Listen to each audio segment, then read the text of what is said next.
rendez-vous d'Alfred Hitchcock raconté par Serge Sauvion. Aujourd'hui, Je suis mort, chérie, de O.H. Leslie.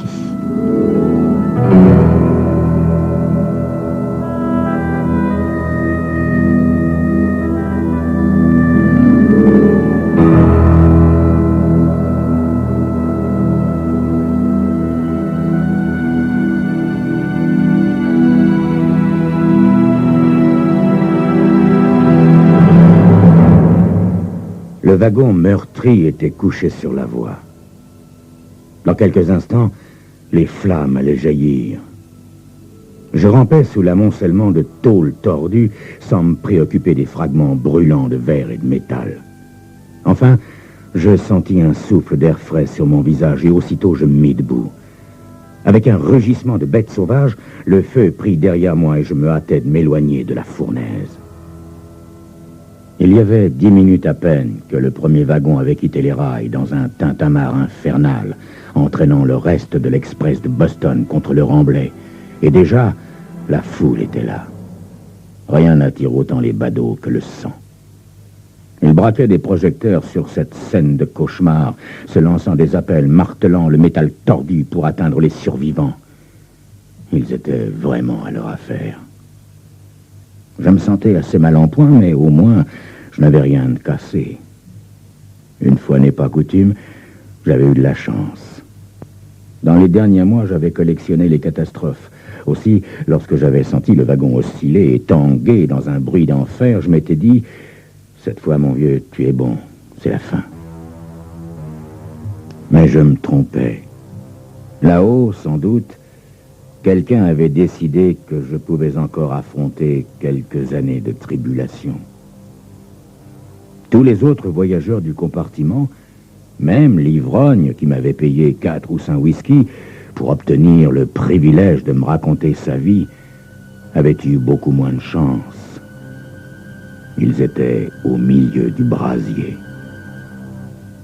Je sentis mes pieds glisser le long d'une pente et je levai les bras pour garder mon équilibre. Un peu plus loin, un homme me héla.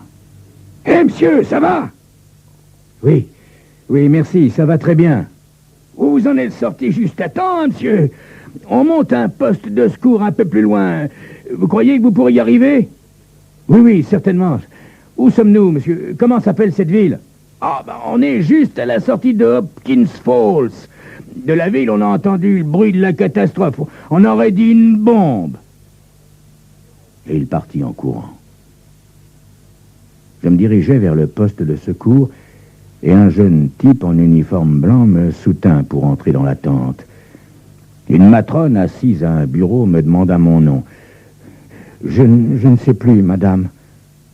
Pour quelques raisons mal définies, je répugnais à donner mon nom à cette même ère glaciale. Le jeune employé en blanc prit mon bras et sourit. « Ça a l'air d'aller, monsieur, hein?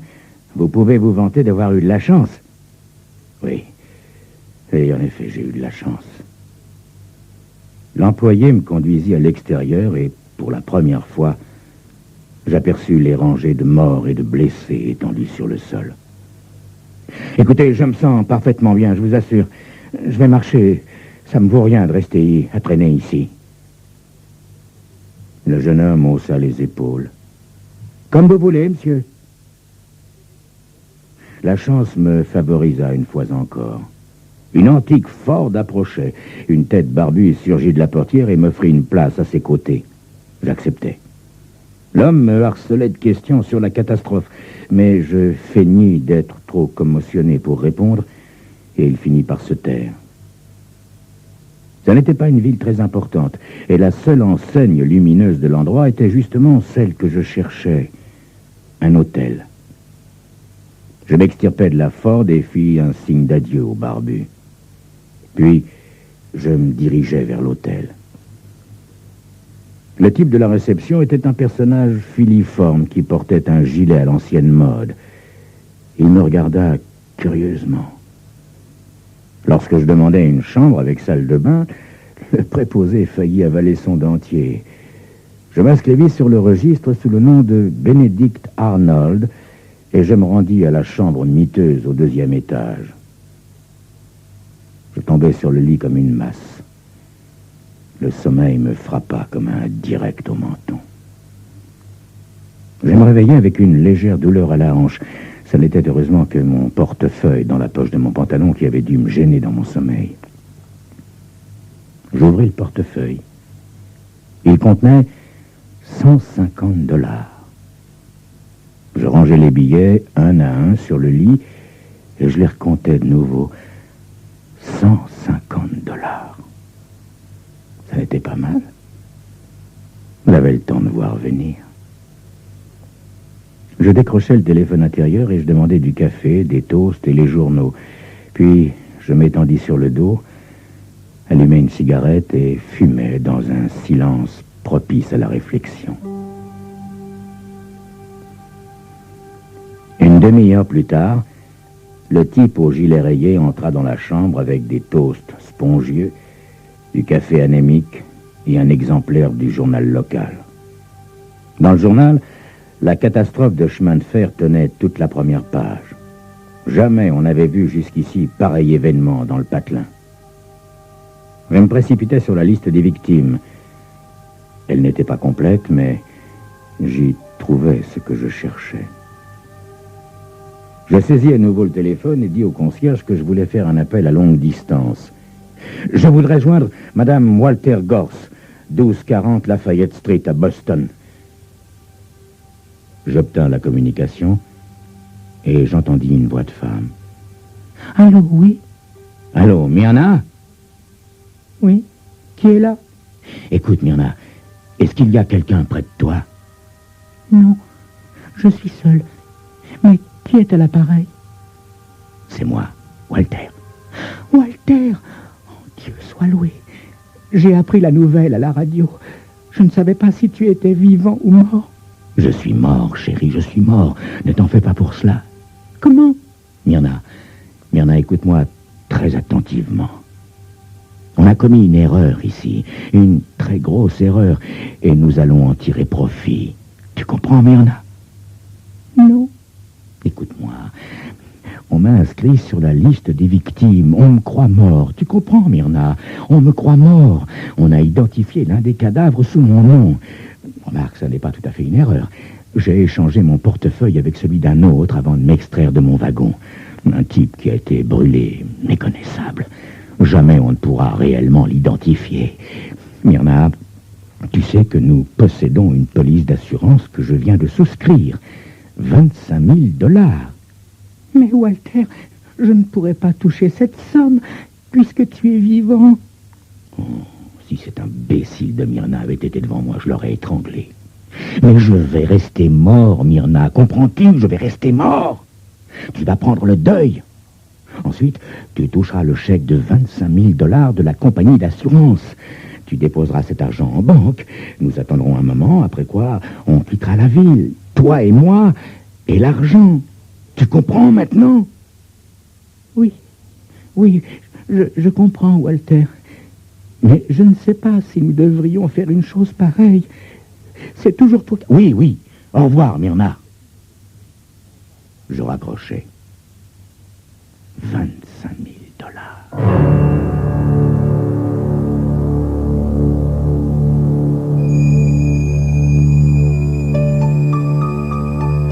La chance allait-elle enfin me sourire?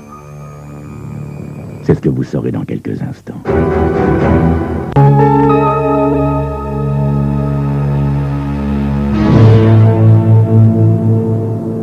Les $150 du portefeuille durèrent une semaine. Ils me payèrent un nouveau costume, ma chambre, ma pension et un billet de chemin de fer pour Boston. Le vendredi matin, je descendis, réglai ma note et me dirigeai vers la gare. Arrivé à Boston, j'entrai dans une cabine téléphonique et j'appelai Myrna. Allô, Myrna, tu es seule? Oui, qui est à l'appareil? C'est moi, Walter. Écoute-moi, je suis à la gare de Boston. Raconte-moi, qu'est-ce qui s'est passé? Eh bien, ils m'ont fait parvenir le corps. Les funérailles ont eu lieu mardi.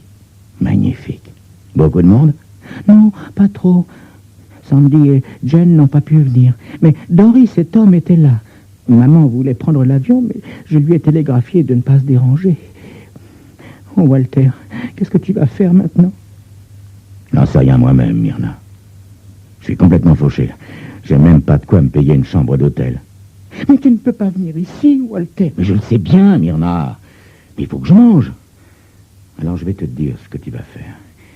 Tu vas mettre $200 dans une enveloppe que tu adresseras à Joseph Nolan, au bon soin de l'hôtel Montgomery à Boston.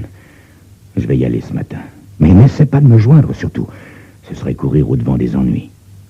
Tu as bien compris, Myrna? Oui, mais si on te reconnaît, Walter... Rien à craindre, Myrna. L'hôtel n'est pas fréquenté par les gens de notre classe. Essaie de m'envoyer la somme en petites coupures. D'accord? D'accord, Walter. Je raccrochai. Je me dirigeai ensuite vers le kiosque à journaux et, avec mes dernières pièces de monnaie, j'achetai un journal et des cigarettes. Je pénétrai ensuite dans la salle d'attente et c'est là que je passai la nuit, dans l'attente d'un train que je ne prendrai jamais. Je me réveillai en très bonne forme. Je me rendis aux toilettes de la gare, je me lavai le mieux possible. Le miroir me renvoya l'image d'un assez beau garçon. Ce qui me manquait pour compléter le tableau, c'étaient les espèces sonnantes et trébuchantes, mais cette lacune était pratiquement comblée, avec un peu de chance. Je quittai la gare pour entrer dans une belle journée ensoleillée. Il y a des jours comme ça où tout marche comme sur des roulettes. Je me dirigeais à pied vers le Montgomery. C'était un très bel hôtel et le portier avait l'air d'un général constellé de décorations. J'entrai dans l'hôtel et m'avançai vers le bureau de réception avec la nonchalance d'un millionnaire blasé, en grattant ma joue mal rasée d'un index désinvolte. Ni mon costume froissé, ni ma barbe de la veille ne me causaient le moindre souci. J'avais vu dans des endroits sélects des richards déambuler sans complexe au lendemain de nuits d'orgie dans des tenues impossibles. Je me contentais d'abaisser sur le préposé une paupière condescendante et je lui décochais mon meilleur sourire à la Burt Lancaster dans Veracruz. Je voudrais une chambre, quelque chose de convenable, voyez-vous. L'homme, aux yeux de Merlin Free, fut-il impressionné? Je ne saurais le dire. Quoi qu'il en soit, il me donna quelque chose au 10e étage. Dites-moi, concierge, vous devez avoir du courrier au nom de Joseph Nolan. Il se dirigea vers les casiers d'un air dubitatif et revint avec une épaisse enveloppe. Je poussai un soupir de soulagement. La chambre était belle et confortable. Après la douche et un coup de rasoir, je m'étendis sur le vaste lit moelleux. J'ouvris l'enveloppe, allumai une cigarette et comptai l'argent. Il y avait $240 et un billet sur lequel je lus « Désolé, c'est tout ce que j'ai pu me procurer, signé Myrna ». Bon, ça n'avait pas d'importance. Il y en avait suffisamment pour quelques jours. Puis, l'agent d'assurance viendrait voir Myrna et $240 ne représenteraient plus que l'argent pour les taxis. Je demeurai au Montgomery près de 2 semaines. Aucun des millionnaires qui habitaient ce palace n'était ni plus beau ni plus intelligent que moi. Une seule chose nous séparait, l'argent. J'allais bientôt combler ce fossé, avec un peu de chance. Le moment était venu d'appeler Myrna. « Allô, Myrna? Ici Walter. Tu peux parler? »« Oui, Walter, je peux parler. Comment vas-tu? » »« Magnifiquement, Myrna. Bon, alors, qu'est-ce qui s'est passé? Ils ont payé? »« Oui, Walter. Ils ont tout payé la semaine dernière. »« Bien, bien. Maintenant, Myrna, écoute-moi attentivement. Tu vas aller à la Banque nationale des industries chimiques, dans Clover Street, et tu vas ouvrir un compte commun au nom de Joseph Nolan. »« Mais Walter... »« Laisse-moi finir, veux-tu? Tu ouvres le compte et tu prends tous les formulaires à remplir. Ensuite, tu les envoies ici, à mon hôtel. Compris? » »« Compris, Walter. »« Très bien. Fais cette démarche aujourd'hui même, Myrna. Ensuite, je te rappellerai, d'accord? » D'accord, Walter. En souriant, je replaçai le récepteur sur son support. Mais il y en a, pour stupide qu'elle fût, se débrouilla fort bien. Je trouvai l'enveloppe sous ma porte le lendemain matin. Je remplis la demande, signai d'un large paraphe, puis je mis la feuille dans une enveloppe et je la postai à l'adresse de Myrna. Je la rappelai le lendemain pour m'assurer qu'elle avait bien reçu le tout. Un jour plus tard, je touchais mon chéquier. La Banque nationale des industries chimiques ouvrait ses portes à 9 heures pile. Le lendemain du jour où j'avais reçu mon chéquier, je me trouvais à 10 heures devant la banque, vêtu du costume le plus beau que j'avais pu me procurer. Oui, je voulais avoir le physique du rôle, celui de l'homme qui se trouve soudain à court d'argent de poche. Je m'avançai devant le guichet derrière lequel se tenait un jeune homme aux cheveux pâles. Je commençai une phrase, puis je me souvins que je devais d'abord remplir un formulaire de retrait de fonds. Je m'éloignai avec un sourire d'excuse et je me dirigeai vers le comptoir au centre de la pièce.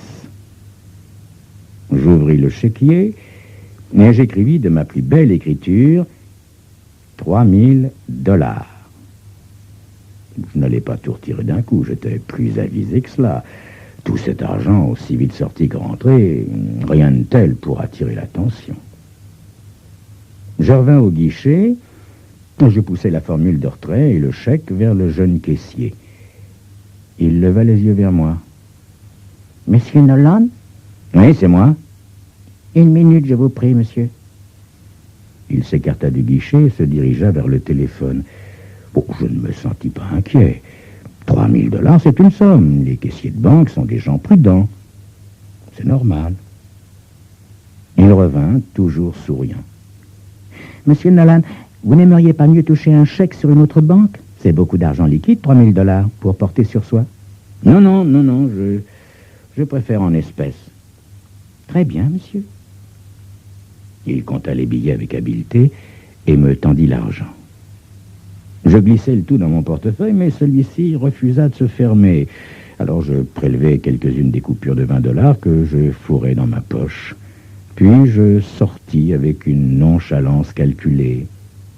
J'étais de très bonne humeur. Les 2 lascars qui m'arrêtèrent à la porte avaient 15 ou 20 centimètres de moins que moi, mais à la façon dont ils tenaient leurs bras, je compris très vite qu'ils compensaient ce déficit de taille par la possession d'armes à feu. L'un d'eux me saisit par le coude. « Joseph Nolan ?»« Oui, c'est à quel sujet ?»« Vous allez nous accompagner, monsieur Nolan. Le lieutenant Pacino de la police criminelle voudrait vous poser quelques questions. » On se serait cru au cinéma. Pendant 1 minute, j'éprouvais la tentation de les bousculer, de m'enfuir, mais mes genoux se liquéfièrent soudain et je ne trouvais rien à répondre. C'est dans le bureau du lieutenant Pacino de la brigade criminelle que je trouvais Myrna. Elle me regarda comme si je descendais d'une autre planète. Elle était en grand deuil, ce qui n'arrangeait en rien sa silhouette étriquée. Le lieutenant Pacino s'avança vers elle. « Vous le reconnaissez, Madame Gorse ?»« Non, lieutenant, je ne l'ai jamais vu de ma vie. » Puis elle se mit à pleurer. Je rejetai mes épaules en arrière et je jouais les durs. « Bon, c'est bon, je vois que ça n'a pas marché, mais enfin, vous pouvez pas me pendre pour avoir tenté ma chance, lieutenant. » Vous feriez bien de nous raconter votre histoire, monsieur Nolan. Alors je leur racontais ma rencontre dans le train avec l'homme qui buvait trop, qui parlait trop, et qui m'avait raconté sa vie parce que j'avais un visage sympathique. Cet homme qui m'avait mis au courant de toutes ses difficultés financières, qui m'avait parlé de sa sotte de femme, Myrna, sotte et docile, et de la seule chose de valeur qu'il posséda au monde, sa police d'assurance.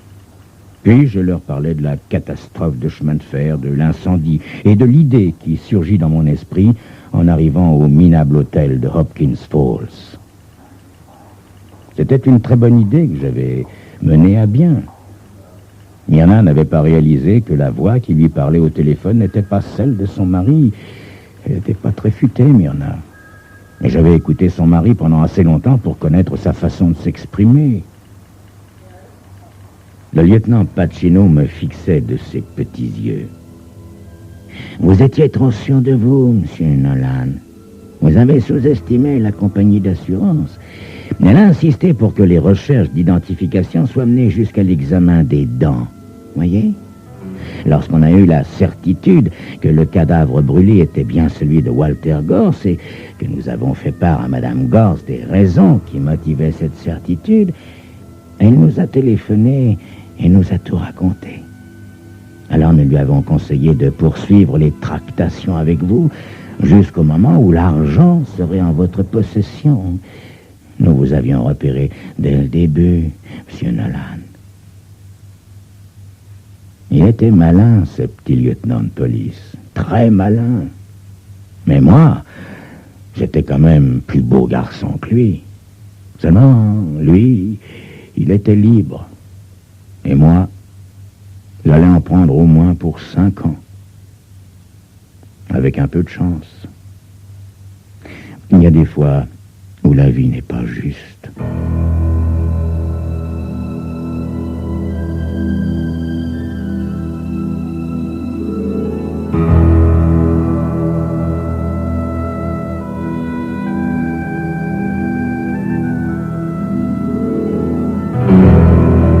C'était Crime Story, les rendez-vous d'Alfred Hitchcock racontés par Serge Sauvion. Aujourd'hui, je suis mort chérie, d'O.H. Leslie.